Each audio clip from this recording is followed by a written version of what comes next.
નમસ્કાર મિત્રો, સ્વાગત છે તમારું આજના તાજા સમાચારોમાં। તો મિત્રો આજે આપણે આજના આ વિડીયોમાં આજના 6 મોટા સમાચાર વિશે મિત્રો આ વિડીયોમાં વાત કરશું।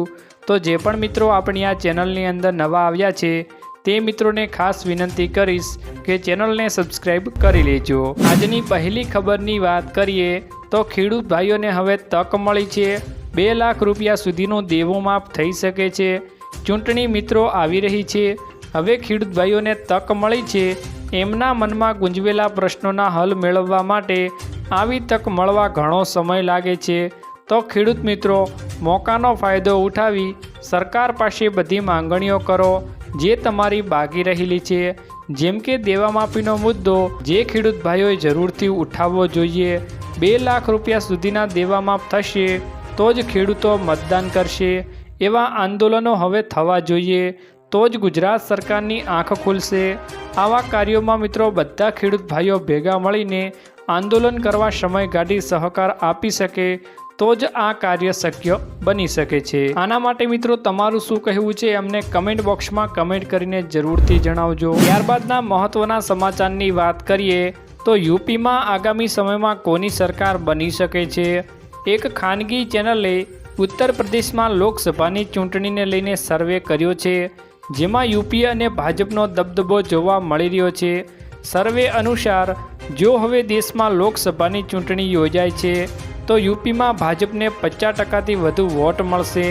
સમાજવાદી પાર્ટી ફરી બીજા નંબર પર છે, જેને 29.20% વોટ મળે તેવું લાગી રહ્યું છે, જ્યારે બીએસપીને માત્ર મિત્રો 6.90% વોટ મળવાનું કહેવામાં આવી રહ્યું છે, જ્યારે કોંગ્રેસ 5.70% મતોથી સુધી મર્યાદિત રહ્યું હતું। ત્યારબાદના મહત્વના સમાચારની વાત કરીએ તો યુવાધન માટે મોટો નિર્ણય લેવામાં આવી શકે છે। રાજ્યનું યુવાધન જુગારના કીચડમાં ફસાતું જઈ રહ્યું છે અને દેવામાં પણ ડૂબી રહ્યું છે। છેલ્લે કોઈ રસ્તો ન બચતા આપઘાત કરવાનો વારો પણ આવે છે। ઓનલાઈન જુગારમાં દેવું થઈ જતાં આપઘાતના અનેક કિસ્સાઓ સામે આવી રહ્યા છે।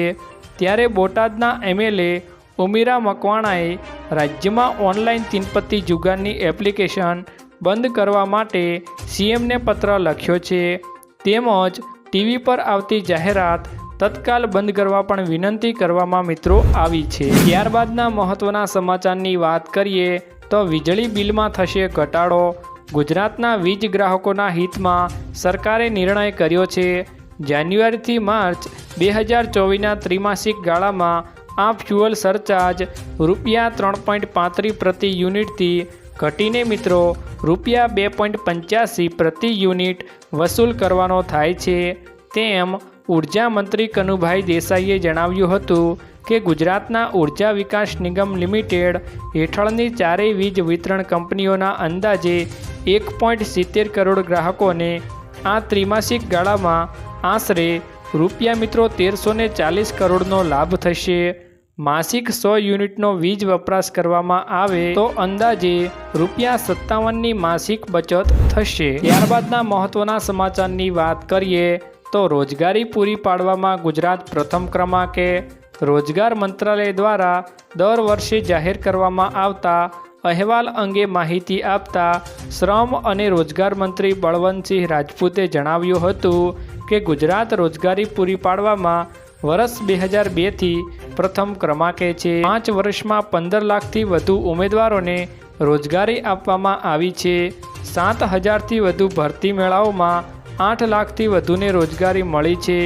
ત્યારે અનુસૂચિત જાતિના અને અનુસૂચિત જનજાતિના યુવાનોને રોજગારી પૂરી પાડવામાં ગુજરાત પ્રથમ છે મિત્રો। ત્યારબાદના મહત્વના સમાચારની વાત કરીએ તો આવાસ યોજનામાં મોટી જાહેરાત કરવામાં આવી છે। પીએમ આવાસ યોજના એટલે કે ગ્રામીણ યોજના હેઠળ 3 કરોડ મકાનો બનાવવાનું કામ પૂર્ણ થયું છે। આગામી 5 વર્ષમાં બીજા મિત્રો 2 કરોડ મકાનો બનાવવામાં આવશે। આ સાથે નાણામંત્રીએ કહ્યું હતું કે સરકાર મધ્યમ વર્ગ માટે પોતાનું ઘર ખરીદવા અથવા તો બનાવવા માટે આવાસ યોજના શરૂ કરશે। તો મિત્રો તમને આજનો આ વિડીયો પસંદ આવ્યો હોય તો વિડીયોને એક લાઈક કરી તમારા મિત્રોની સાથે શેર કરજો અને ચેનલમાં નવા આવ્યા હો તો ચેનલને મિત્રો જરૂરથી સબસ્ક્રાઈબ કરી લેજો।